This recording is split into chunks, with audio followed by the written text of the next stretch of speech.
What's up, y'all? It's your boy Max. Listen guys, I don't usually make videos like this where I dive into video games or comics or anime or anything like that, but I just played a game that was so good that I really just had to talk about it. And that game is Dispatch. I swear bro, this game is really just that good. It's game of the year for me. It's probably the best game and the best story I've experienced this year so far. Unless something else drops in the next month, it's game of the year. So let's get into it. When it comes to finding out about this game, I'm not gonna sit here and act like I was a big supporter of it before it even dropped. I did not find out about this game until the day it dropped. It popped up on my Steam recommendations. I clicked it and I wasn't really that interested because I was never really that big on Telltale games, and just the premise of it, like, oh, you're dispatching superheroes to do something, it didn't seem that interesting to me. It wasn't until I started seeing a bunch of YouTube shorts and TikToks of people playing the game where I was really like, damn, this story actually looks pretty good. I might as well pick it up and play it before I get spoiled over the whole thing.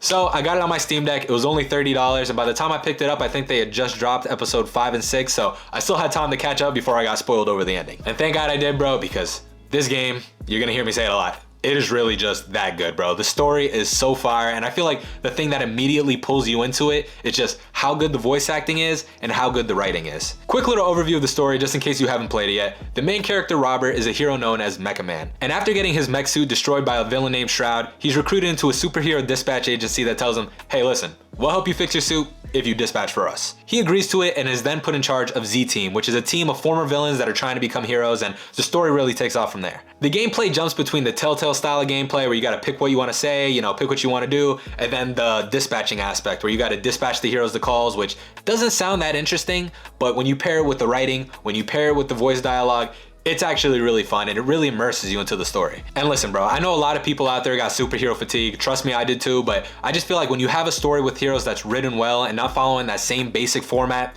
it could still be fun, and I eat that shit up. Now moving on to spoiler territory, something that I really wanted to talk about for this game is the romance options. You got Blonde Blazer and Invisigal. And listen bro, I'm engaged, so I'm not gonna sit here and simp and goon over them like I be seeing some people do online, but the romance choices you got in this game are really just fire, and I feel like you really can't go wrong with either one. First, you got Blonde Blazer. She's the established hero that recruits Robert into the agency. She's caring, mature, supportive. She helps him find his new purpose as a dispatcher, and she supports him throughout the entire way. And then you got Invisigal. She's a former villain on Z-Team. She's a loner tomboy type. She kind of gives Robert a hard time at first, but slowly she starts catching feelings for him, and he pushes her to become a real hero throughout the story. And the hard part is you need to pick between which one of these women that you want to have as Robert's main love interest throughout the whole story. And I feel like what makes it really hard is that they're both very well written. You know, they're both likable, they're layered, and neither choice really feels like the wrong choice, but it definitely impacts how the story goes moving forward. Listen guys, I chose Invisigirl. I think she's the better option, and I will die on that hill. And I think because A, you spend more time with her in the game,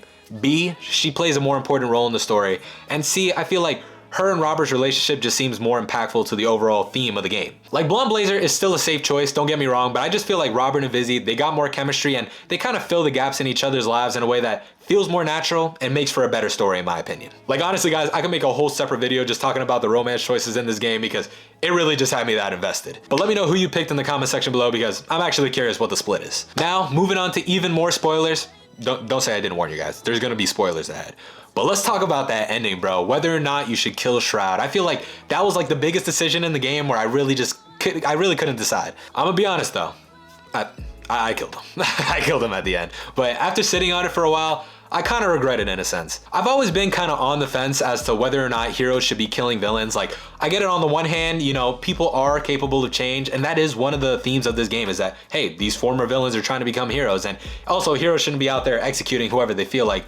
But on the flip side, I just feel like when you have villains and people who are truly evil, especially when they have superpowers, sometimes killing them is the only way to stop them from killing more people, and especially when they went to jail, broke out, and went immediately back to doing what they were doing before. But in the context of this game, especially when you're dealing with themes of heroism, redemption, and former villains trying to become good, I just don't think having the main character who's a hero kill the main bad guy is really the right way to go, and I might just replay that last level just so I don't kill him and feel better about myself. Even though, let's be real, Shroud definitely deserved it. Let's just say in real life, someone killed my dad, attempted to kill my dog, and shot my girlfriend, I'm ending his life, zero hesitation, bro. I'm not even thinking about it. But in the context of this game, when I had Robert do it, it kind of just felt out of character for him and kind of left a sour taste in my mouth at the end of the game. But let me know what you think about that in the comment section below, because I feel like that is the biggest choice in the game where I was like, damn, I picked the wrong one. I should probably go back and replay it. But yeah, guys, to wrap this video up, Dispatch is a fire game. I really loved it. I had a lot of fun with it. I definitely see myself replaying it in the future.